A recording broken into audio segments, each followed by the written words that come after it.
Hello बच्चों, आज की इस वीडियो में हम क्लास 12 फिजिक्स के अनसोल्ड पेपर के 2025 के सेट नंबर 1 से एक न्यूमेरिकल को लेकर आए हैं, जो कि 5 नंबर का पूछा गया था।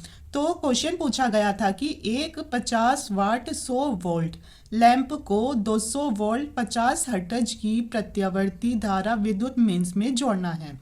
तो लैंप के श्रेणी क्रम में आवश्यक संधारित्र की धारिता ज्ञात कीजिए। तो अगर इस टाइप का न्यूमेरिकल आपके सेट में आता है तो कैसे करोगे? तो इसमें सबसे पहले आप बना दोगे एक लैंप, जो और ये हो गया इसका बल्ब, ठीक है, और इसको एक संधारित्र सी से जोड़ दोगे, ठीक है। और इसमें आपको क्या करना है, एक प्रत्यावर्ती धारा लगा देनी है, मतलब एसी। तो आपको इसमें क्या क्या दे रखा है? सबसे पहले दे रखा है 50 वाट 100 वोल्ट। तो यहाँ पी कितना है इसका? 50 वाट, और इसका वी है 100 वोल्ट का, ठीक है, इसका वी है 100 वोल्ट का। और इधर क्या है, ये दे रखा है 200 वोल्ट 50 हर्ट्ज की आवृत्ति का। तो वी है यहाँ 200 वोल्ट और एफ दे रखा है यहाँ 50 हर्ट्ज। तो अब आपको मैं इसमें बता दूं कि ये जो बल्ब है ये 100 वोल्ट के लिए ही बनाए गए हैं। इस बल्ब को 200 वोल्ट पर लगा देने पर ये बल्ब फ्यूज हो जाएगा, यानी उड़ जाएगा। तो ये बल्ब फ्यूज ना हो, इसीलिए एक संधारित्र को इसके श्रेणी क्रम में जोड़ देते हैं, ठीक है। तो इस टाइप के न्यूमेरिकल में आप सबसे पहले क्या निकालोगे? तो इसमें सबसे पहले निकालोगे आई को और फिर निकालोगे आर को। तो आपको इसमें दे रखा है P है 50 और इसमें V है 100। तो I को निकालने के लिए आपको सूत्र पता होना चाहिए, P बराबर VI। क्या? P बराबर VI इसका सूत्र होता है। तो इससे आपको I का मान निकालना है। तो I बराबर हो जाएगा P बटे V के। हो गया। अब आपको P का मान दे रखा है 50 और इस V का मान दे रखा है 100। तो जब ये आपस में कटेंगे तो ये आ जाएगा 0.5 एम्पियर, ठीक है। एक तो हो गया ये। अब आपको इसमें R का मान निकालना है। तो बच्चों R का मान भी इसी सूत्र से आ जाएगा। जैसे अब हम रखते हैं P बराबर VI के, ठीक है। आपको ये पता है ओम के नियम से, ओम के नियम से। तो ओम का नियम क्या कहता है? तो ये कहता है V बराबर IR। क्या है? क्योंकि हमें इसमें R का मान निकालना है, तो इसीलिए हमें इसमें ओम का नियम लगाना होगा, जो कि होता है V बराबर IR। तो I बराबर क्या होगा? तो ये हो जाएगा V बटे R। हो गया। अब इस I का मान इसमें रख दो। जैसे P बराबर V गुना I की जगह क्या रखना है? तो इसकी जगह रखना है V बटे R। हो गया। तो P बराबर हो गया V स्क्वायर अपॉन R के, ठीक है। P बराबर कितना आया? तो ये आ गया हमारा V स्क्वायर अपॉन R। और जो V का मान कितना दे रखा है? 100। तो इसका स्क्वायर का मतलब इसकी 2 बार गुना हो जाएगी। R का मान कितना? R का ही निकालना है। तो R बराबर हो जाएगा V स्क्वायर बटे P के। देखो इसमें हमें R का ही तो मान निकालना था, तो R आ जाएगा इधर और P आ जाएगा इधर, ठीक है। तो P का मान कितना है यहाँ? इधर P का मान है 50। तो ये इससे कटा तो आया 50 दूनी 100। तो ये आया हमारा 200 ओम। R का मान आ गया 200 ओम। I का मान आ गया 0.5 एम्पियर के। तो इसमें I और R का मान इन्हीं दोनों से आएगा। अब हम इनका यूज़ करेंगे, क्योंकि अब हमें निकालनी है प्रतिबाधा। क्या निकालनी है?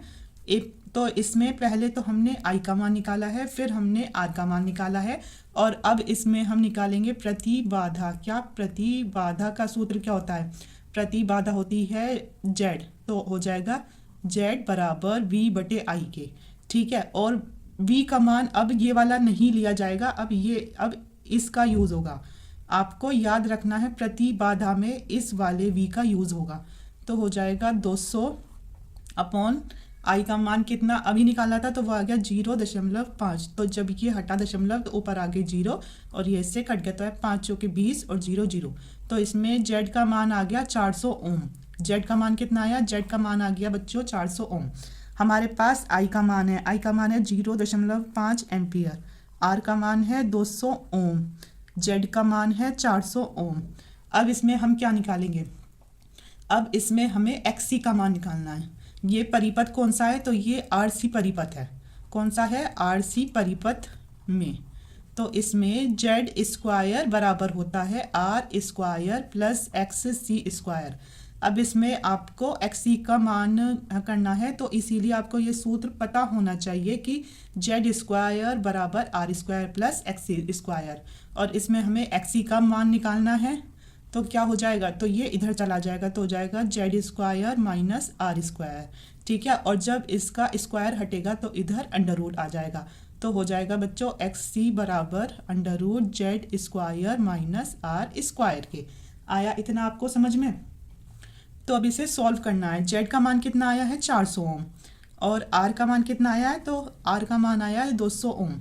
इन दोनों का स्क्वायर होना है, और ये किस में है, अंडर रूट में है। तो जब भी इस टाइप के क्वेश्चन आए तो आपको सबसे पहला काम करना है कि जो ये जीरो होती हैं इन्हें 10 की घात में चेंज करो, इससे आपका क्वेश्चन आसान हो जाता है।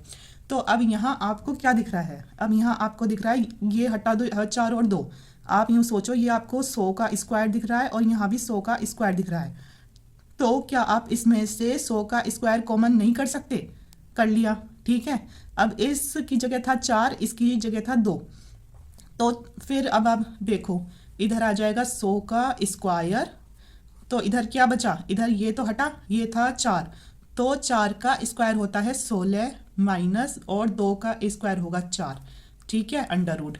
अब ये 100 स्क्वायर में है, तो जब ये अंडर रूट के बाहर जाएगा तो केवल 100 आएगा। ठीक है, और अंडर रूट में क्या है, अगर 16 में से 4 जाएगा तो आ जाएगा हमारा 12। तो एक्स सी का मान अभी तो आया इतना। अब आपको इस अंडर रूट को भी खोलना है, क्योंकि आपको अंडर रूट 12 का मान पता नहीं है। तो ये आ जाएगा 100। इसे क्या कर सकते हैं, तो ये ऐसे खुल सकता है 4 तिया 12। ठीक है, एक्स सी बराबर, तो अब इसमें से 4 का मतलब हुआ 2 का स्क्वायर, और जब स्क्वायर बाहर आएगा तो क्या हो जाएगा, इसमें 2 की गुना हो जाएगी, तो हो जाएगा 200 अंडर रूट 3 इसमें बच जाएगा। तो इसे सिर्फ इतना ही रखो कि जिससे आपकी कैलकुलेशन आसान रहे। ठीक है, हमेशा याद रखना कि इसे अभी नहीं खोलना है अंडर रूट 3 को, कि ताकि आपकी कैलकुलेशन आसान करने के लिए बता रही हूँ मैं। इसमें हमारा निकला है एक्स सी का मान 200 अंडर रूट 3 ओम के। अब एंड में इससे क्या पूछा है, अब पूछा गया है इसमें संधारित्र की धारिता। ठीक है, तो इसके लिए सूत्र होता है एक्स सी बराबर 1/ओमेगा सी के। क्या होता है, एक्स सी बराबर 1/ओमेगा सी के। तो और हमें इसमें एक्स सी का मान पता है, हमें इसमें क्या निकालना है, हमें इसमें संधारित्र की धारिता निकालनी है, तो हमें इसमें सी का मान निकालना है। तो एक्स सी आ जाएगा सी की जगह, और जो सी है तो वो एक्स सी की जगह आएगा। तो हो जाएगा सी बराबर 1/ओमेगा एक्स सी। ओमेगा का मान आपको पता है, तो बच्चों ओमेगा बराबर होता है 1/2 पाई एफ के। क्या होता है, ओमेगा बराबर 1/2 पाई एफ के। और आपको अगर कैलकुलेशन आसान करनी है तो इसमें आपको पाई का मान 22/7 रखना होगा, और जो अंडर रूट 3 है उसका मान आपको 1.73 ही रखना होगा। आपको ये 2 बातें इस न्यूमेरिकल में याद रखनी होगी कि पाई का मान आपको इसमें 22/7 रखना होगा, और अंडर रूट 3 का मान 1.73 रखना होगा, कि जिससे आपकी कैलकुलेशन आसान हो जाएगी। तो C बराबर होगा, ओमेगा की जगह क्या रखोगे 2 पाई एफ, क्योंकि ओमेगा का सूत्र होता है 1/2 पाई एफ के गुना। अब एक्स सी का मान कितना है, एक्स सी का मान है 200 अंडर रूट 3, अभी किया था ना हमने। ठीक है, अब कैपिटल C बराबर क्या हो जाएगा 1/2 गुना, अब इस पाई की जगह रखोगे 22/7। एफ का मान कितना दे रखा है, तो एफ का मान इसमें दे रखा है 50 हर्ट्ज न्यूमेरिकल में आपको। ठीक है, कितना है 50 हर्ट्ज एफ का मान हो गया, इंटू 200 अंडर रूट 3 है। ठीक है, अब क्या काम करेगा कि ये 7 ऊपर चला जाएगा, क्योंकि ये इन सब के नीचे है। तो C बराबर होगा 7, तो ऊपर चला गया, हो जाएगा 2 गुना 22। कैलकुलेशन को अच्छे से समझना कि ताकि एग्जाम में आपको इसमें कोई भी दिक्कत ना हो। गुना 50 गुना 200। अब आपको इसका अंडर रूट 3 खोलना है, तो आप क्या काम कर सकते हो, ऊपर और नीचे अंडर रूट 3 की गुना कर सकते हो। क्या कर सकते हो, ऊपर और नीचे अंडर रूट 3 की गुना करनी है। ठीक है, तो अंडर रूट 3 की गुना जब अंडर रूट 3 से होगी तो क्या निकल के आएगा, तो ये अंडर रूट हट जाएगा और 3 ही आ जाएगा।